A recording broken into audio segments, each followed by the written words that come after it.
اعوذ باللہ من الشیطان الرجیم بسم اللہ الرحمن الرحیم یا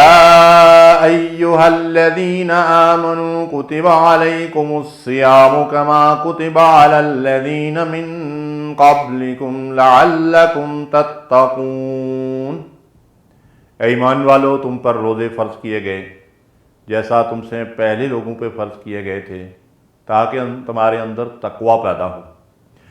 محترم سامعین کرام، اس نشست میں ہم آپ کے سامنے روزے کی حقیقت بیان کریں گے۔ روزے کی شرعی تعریف تو یہ ہے کہ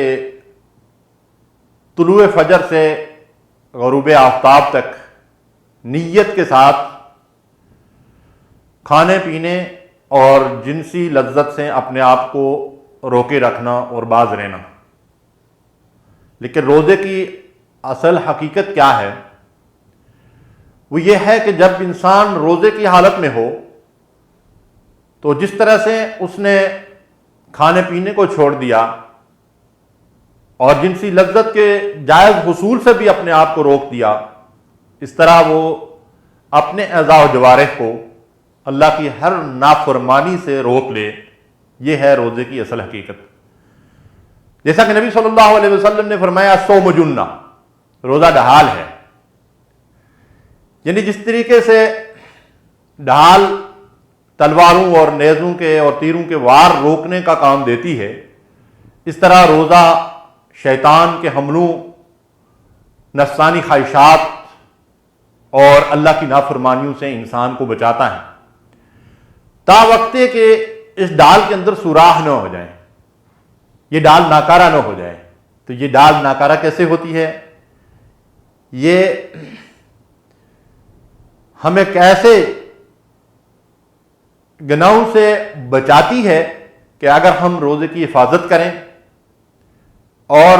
اپنی زبان کو جھوٹ سے، غیبت سے، گالی گلوچ اور چغلی سے اور دوسری برائیوں سے بچائیں، اپنے کانوں سے کوئی بری آواز، گانا بجانا، موسیقی اور دوسری ایسی آوازوں کو جن کا سننا اللہ اور رسول پسند نہیں کرتے ہیں، ان سے بچائیں۔ اپنی آنکھوں سے ان چیزوں کو نہ دیکھیں جن کے دیکھنے سے اللہ اور اس کے رسول نے منع فرمایا ہے،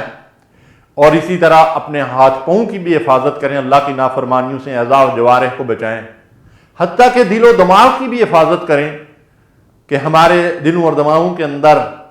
شیطانی وسوسے اور برے خیالات نہ آئیں، اور اگر غیر ارادی طور پر آئیں تو فوری طور پر ان کو جھٹک دیں، تاکہ ہمارا روزہ کامل روزہ ہو اور اس کے ذریعے سے ہمیں اللہ کی رضا، اس کا قرب اور گناہوں کی بخشش حاصل ہو۔ نبی صلی اللہ علیہ وسلم نے ارشاد فرمایا، من لم يدع قول الزور والعمل به فليس لله حاجة في ان يدع طعامه وشرابه، او كما قال صلی اللہ علیہ وسلم۔ جس شخص نے قول زور،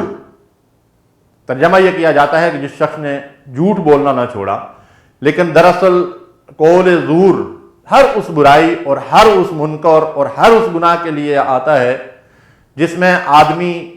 حقیقت پر پردہ ڈال رہا ہو، اسے چھپا رہا ہو اور حق کے خلاف کوئی عمل کر رہا ہو، اور جھوٹ اس میں بدرجہ اولا شامل ہے۔ تو نبی صلی اللہ علیہ وسلم ارشاد فرماتے ہیں کہ جس شخص نے قول زور کو نہ چھوڑا، برائی کو نہ چھوڑا، گناہ سے باز نہ آیا، جھوٹ بولنا نہ چھوڑا،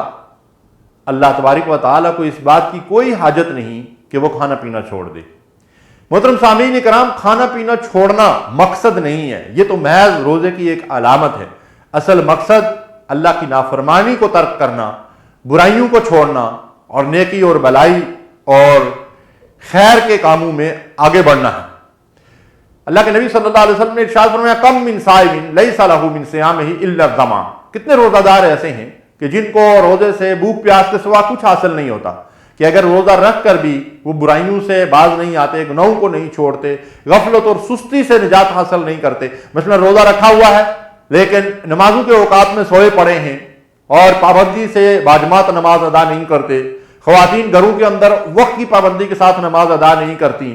اور عموماً رمضان میں سونے جاگنے کے اوقات چونکہ تبدیل ہو جاتے ہیں، تو اس حوالے سے لوگ نمازیں جو ہے وہ اپنے وقت پہ ادا نہیں کرتے۔ تو نماز وہ پہلا فریضہ ہے